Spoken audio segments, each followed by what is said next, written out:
am ready!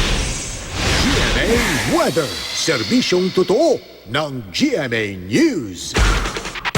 Malaki po ang tsansa na mahinang ulan sa Baguio City ngayong hapon. Kaya sa mga makikisaya sa Grand Float Parade ng Panagbaga Festival sa Baguio City, maging I am ready at huwag kalimutan ang inyong mga payong. Sa datos ng The Weather Company, uulanin din at magiging makulimlim sa mga isla ng Batanes, Calayan at Babuyan.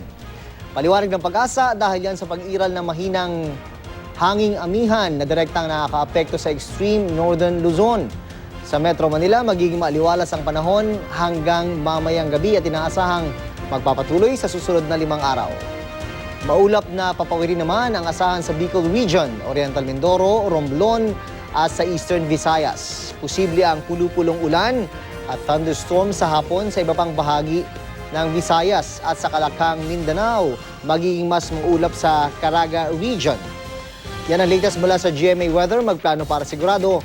I am ready, serbisyong totoo ng GMA News.